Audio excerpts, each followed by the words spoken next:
Welcome to Around the ECHL on this Wednesday, brought to you by TRU by Hilton. Honored to have the color commentator for the Wichita Thunder. I know you've seen Jason Mowles on this particular show many times, but Rob Pannier joins us. How much do you enjoy working with Jason Mowles? He's one of my best friends in this league. The guy would give you the shirt off his back. It has to be just a treat to work with him on a game-by-game basis. Absolutely. And, I was surprised when he asked me to be his color commentator in the first place, to be honest with you. And him and I just have seemed to click. And I think it's me being kind of a weird oddball that makes this work so well together. Well, and you know what? It's funny because, I feel like that I'm blessed with having the most amazing color commentator ever in Maurice Fitzgerald. And it's amazing with him because he knows when to jump in. We play off of each other very well. When I pause, he's always got something to go. Of course, he's from New Jersey, so he's got that brash Northeastern, personality. And, I've gotten a slap on the wrist a couple of times from the league for things Maurice will say, but we were able to kind of make that up last week when the commissioner was here. And I got a photo of Maurice and Ryan Creelan together, and I sent it to Joe Babbitt and said, look at this. These guys can be friends. So it's fun to have that color commentator because you know what? When you're calling a game by yourself, when you don't have the Rob Pannier or you don't have the Maurice Fitzgerald, it's not near as much fun calling a game by yourself. And that's what he told me when he first asked me to come on. And what's the good thing for him personally is that he can point something out that's gone on in the game. And then one of the things that I'm hearing that I am good at is teaching and explaining things. And so a lot of fans have come to talk to me that part. So he's always kind of led me into a spot. Well, Rob, look at what happened down there in the corner. And then I will kind of piece that together to give fans a look of what that might mean. So it's been a good combination that way. So give our fans a rundown in your love for hockey and how you got started in the hockey world and where you want to go from here. Okay, so I played hockey in California and was actually quite a good player out there, but I did not have proper size, and I was recruited heavily heading to college, but the size was an issue for a lot of colleges out there. And to be honest with you, what happens is that an Army recruiter comes to me and says, "Hey, look, we have an Army Olympic hockey team, and we'll help you build that weight, but you got to get it yourself. You got to bulk up on your own." And Sure. so I was like, "Well, that sounds like a great thing." So I went to basic training and was all ready to join the Army Olympic hockey team. No Army Olympic hockey team, though. Okay, Oh, okay, so no. kind of got suckered in. But at that point, I realized that was kind of the direction I needed to go, and so hockey has still always been a great love for me. And I have been covering for minor league sports report for about 8 years now at the Wichita Thunder. And the last 2, I've been the color commentator, and this year also doing Iowa Heartlander hockey as well. So I'm excited for this opportunity and just loving covering the ECHL. So how did you and Jason come about? Did he reach out to you? Did you reach out to him? How did the dynamic duo get formed?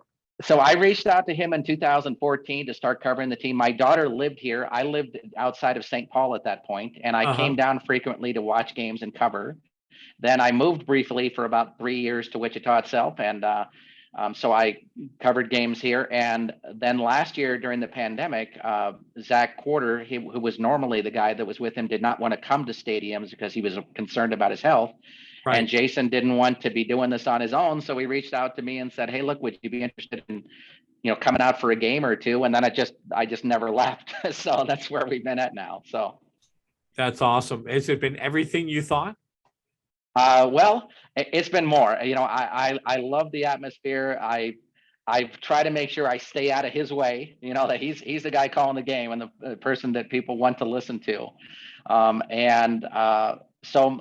To me, my part of it, I think, has been to teach and to add something, kind of interesting or zany to the broadcast. And, just as an example, last year, I don't remember the player's name, but the Thunder were facing Fort Wayne. And Jason mentioned to me one of the players on the team had been like 5 successive seasons or 4 successive seasons in juniors where he had the most penalty minutes. And I said to him, well, that doesn't surprise me at all, because I find the guy personally offensive myself, and he just burst out laughing, and fans were kind of jabbing on that on Twitter for quite a while after that and stuff. And so it's those kind of things that I try to add to the game. Well, for a play-by-play guy, obviously we know going in what we're going to be doing. We're going to be talking about describing the action we see, moving the puck up ice or putting the puck in the net, or, calling a fight. But for the color commentator, it's a little bit different. I mean, obviously you are looking for something interesting to throw in there, or, maybe some little nugget that you doing your research during the day, you found out that, tonight is the first night that 2 brothers have faced each other in a game, or maybe, that was somebody's first, point or whatever. So whatever nuggets you're coming up with during that broadcast, how much research do you do? Do you have a particular place where you go, or when you're watching the game, are you thinking about things ahead of time, or is it just kind of come to you naturally? Most of the time, I don't do it. Like, I will read game notes from both the opposing team and from Jason that are provided to me before the game. But really, I'm just kind of just watching the action and looking for key things that I watch going on. And I'm just going to take this last weekend's games, Brandon Truk in particular. Just the way that he uses his speed to come around the net and wind up looking for those wraparound opportunities. And you can tell it isn't something that he's using all the time. He's watching for a particular way the defensemen are playing in front of the net before deciding he's going to make that move. And so I talked a little bit about that on the broadcast, is that he's using his sixth sense about, okay, I'm going to have that chance at a wraparound now because of the way the defenseman's positioned himself, and he uses it great. You also, as you mentioned earlier, you cover the Iowa Heartlanders. So give us a scouting report on them. Obviously, with them coming in, we speak here on a Wednesday for a game tonight, and then on the Friday and Saturday.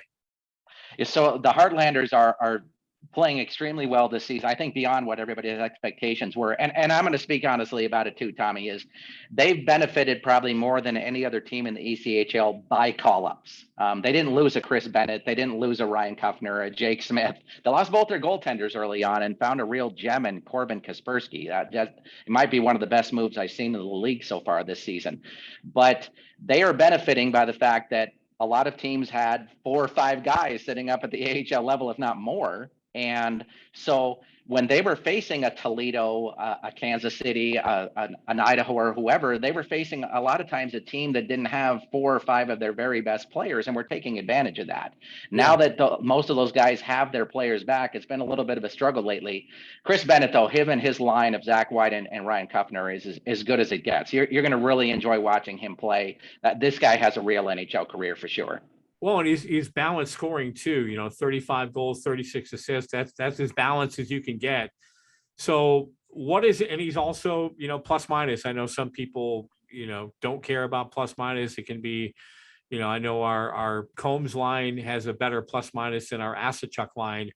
But got to remember, they're also always playing against the top, units from the other team as well. So that's going to play a factor in it. But good plus minus. They're almost even for the season, balanced goals and assists.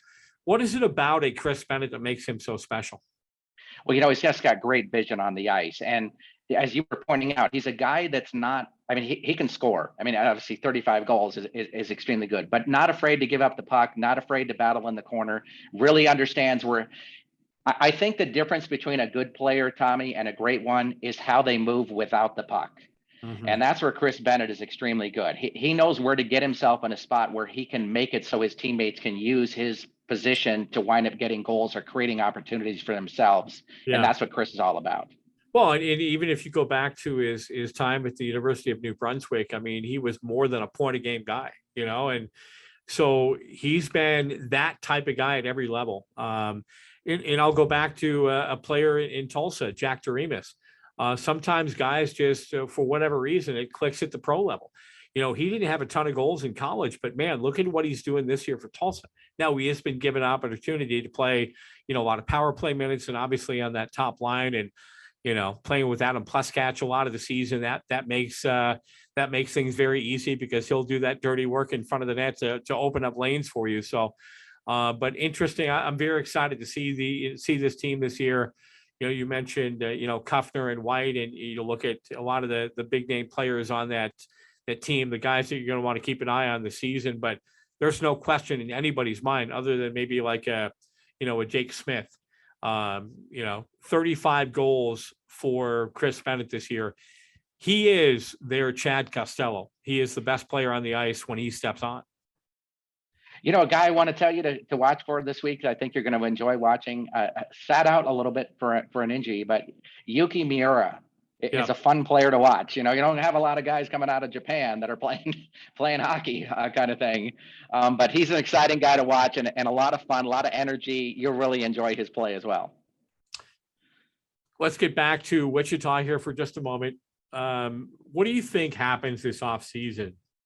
I mean, we know Bruce Ramsey's going to be the coach. He's one of the best coaches at this level, any level for that matter.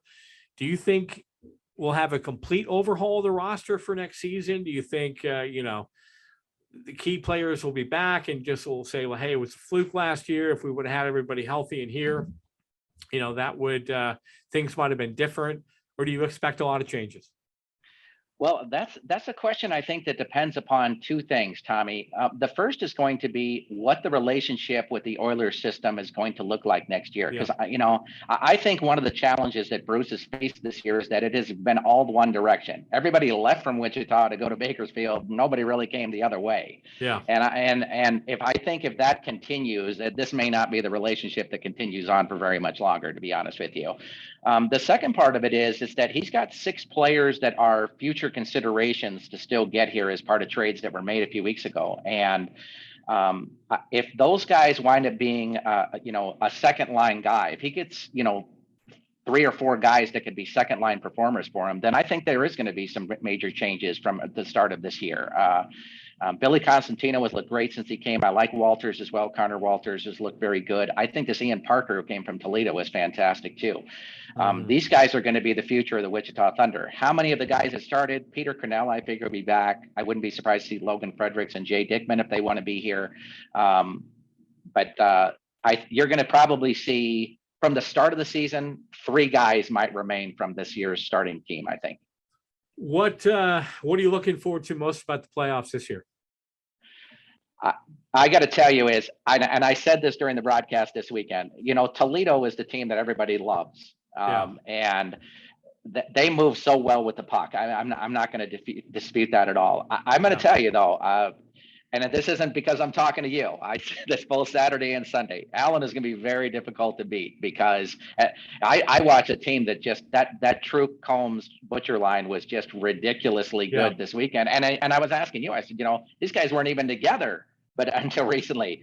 Yeah. So with some of the acquisitions that Steve Martinson has made, and you got Chad Costello coming back, and if Parasini gets back on top of his game, you guys are going to be very, very tough to beat. Who wins MVP this year in the league?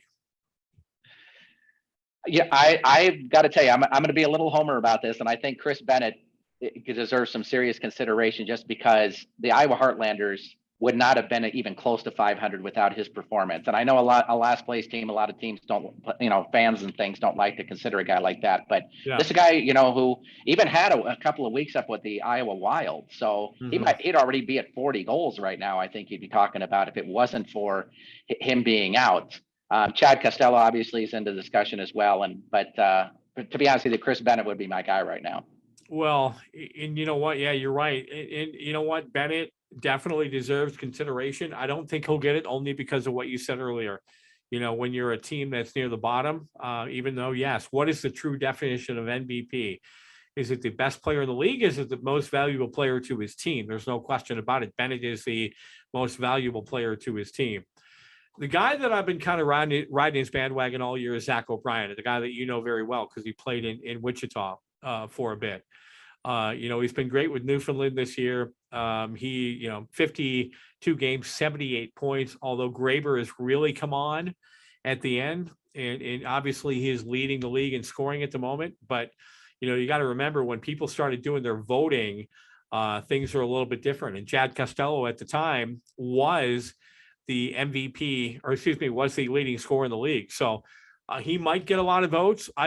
We can't vote for our own team. So I mean, obviously I'd vote for Costello every year, but O'Brien was my vote. I leaned a little bit towards Patrick Watling with Wheeling, because he's had an outstanding year too, and he was a guy that was here a couple of years ago during training camp, but we let him go. And obviously, I'm excited for him that he's turned out to be a great player, and that's obviously one of the reasons why Wheeling is still, there in an opportunity. And you got to love it that we're coming down to the final week of the regular season, and we still have a lot of teams that are fighting for playoff positions. The one name I didn't mention was TJ Hensick, and not that I don't think he's a great player, but that Toledo team is so loaded. They are so stacked with talent. You look at some of the other players that we mentioned there, and I don't know who's going to win it. I guess it just depends on what people vote for around the league. But as I mentioned, the guy I voted for MVP was Zach O'Brien. I loved him when he played for Wichita, a few years ago, and I thought he was a great player then. And Newfoundland's been a really good team all year. They dealt with the COVID issues, and obviously are not going to play the full 72 game schedule, but that was my vote. I just was kind of curious. You see a lot of the good players around the league too. Everybody always has a great opinion. That's what I love about this great country we live in. You can still have an opinion for the most part. Yeah. And for real. yeah. Well, hey, you know what? If I don't talk to you beforehand, enjoy your off season. I told Malsey this, and Jason Malz, I said, if you want to come down at all, just to get out of town for a weekend, you want to come down and watch some playoff hockey, you guys are always welcome in our building, and we'll try to play Don't Stop Living in the Red as much as possible when you're here. But you got to make the playoffs first. And as you pointed out, we got 3 tough games coming up against Iowa. There's not any easy games in this league anymore. Every team's got really good players, and if you don't show up, you're going to get beat, much like we saw a Wichita team that's out of the playoff hunt, but boy, they took it to us on Sunday afternoon. Rob, anything in closing? I'm going to come back to Living in the Red. Best goal scoring song in the league out there. And Jason hates it every time I say that, but absolutely love it. All right. I'm going to make sure that I send him a 20-minute looping Don't Stop Living in the Red. I'm going to drive him crazy between now and the end of the season. No, Rob Pannier, thank you so much. Do an awesome job as the color commentator for the Wichita Thunder. You got some hockey to watch here coming up for the playoffs, and we'll see you again very soon. Thanks, Tommy. Appreciate it.